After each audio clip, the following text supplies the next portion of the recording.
Canada recognizes the state of Palestine. Portugal formally recognized the state of Palestine.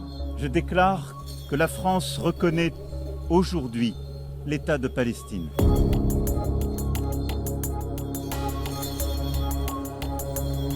Benjamin Netanyahu landed in New York with a defiant message. Israel's Prime Minister says he will use his UN General Assembly address to denounce world leaders who recognized a Palestinian state this week. Standing on the Ben Gurion airport tarmac before departure, Netanyahu pledged to speak Israel's truth about its citizens, its soldiers, and its war. בוושינגטון אני אפגש בפעם הרביעית, יותר מכל מנהיג אחר, עם הנשיא טראמפ, נדון איתו על ההזדמנויות הגדולות שהניצחונות שלנו הביאו. Canada recognizes the state of Palestine. He accused those backing a Palestinian statehood of rewarding murderers, rapists, and child burners, insisting bluntly, this will not happen.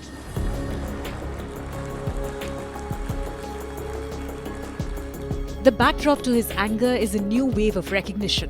France, the United Kingdom, Canada, Portugal, Australia and others have now joined over 150 UN member states in recognizing Palestinian independence.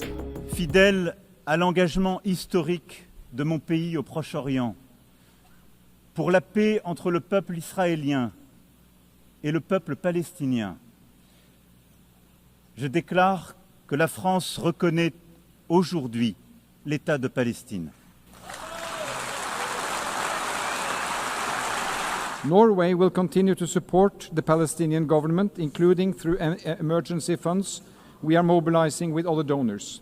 And we continue to call on Israel to release the tax revenues owed to Palestine. These revenues are desperately needed to fund schools, hospitals, and the police.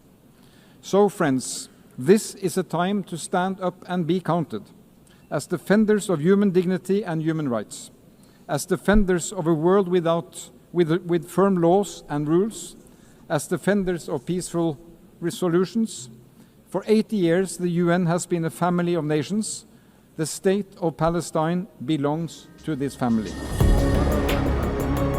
What was once the stance of Arab and non-aligned nations is today being led by Western democracies, a symbolic yet bruising blow for Israel's diplomatic standing. The recognition does not change Palestine's UN status as a non-member observer, but it does signal a deep shift in Israel's traditional alliances.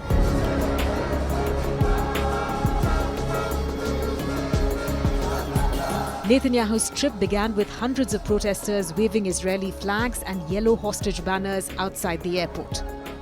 Some wore orange jumpsuits calling for his jailing, others dressed as Gulf sheikhs, mocking alleged deals with Qatar.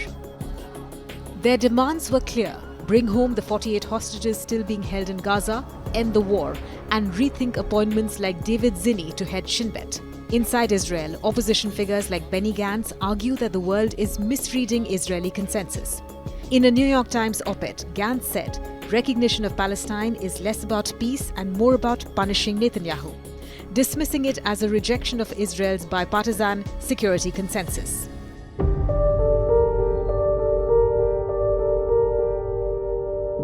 Netanyahu has been preparing Israelis for what he calls a super Sparta future, a hyper-militarized, semi-autarkic state standing alone against a hostile world. His message is that Western Europe is captive to Islamist minorities, while China and Qatar orchestrate an online siege of Israel's legitimacy.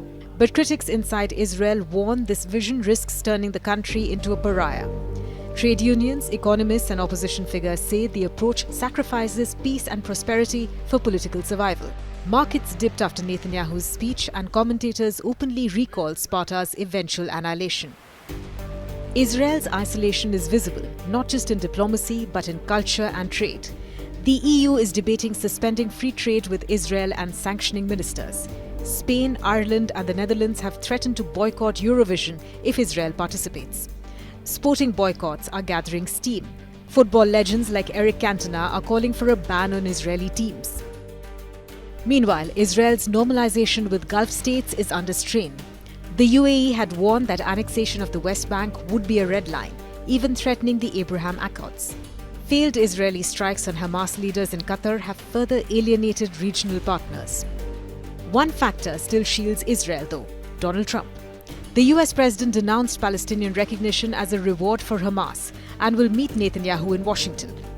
Trump's support remains crucial, not just for diplomatic cover at the UN Security Council, where American vetoes have blocked 6 ceasefire resolutions, but also for Israel's $2.8 billion in annual US military aid. Yet, Trump's backing is not limitless.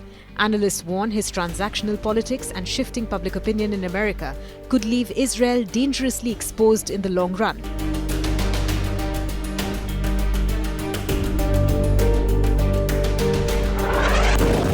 At home, the war rages on.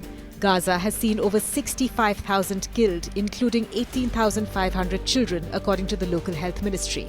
Entire neighborhoods now lie in ruins. Famine is spreading and global outrage is intensifying. For Netanyahu's critics, prolonging the war only deepens Israel's isolation. For his supporters, it is necessary to eliminate Hamas and prevent a repeat of the October 7 massacre.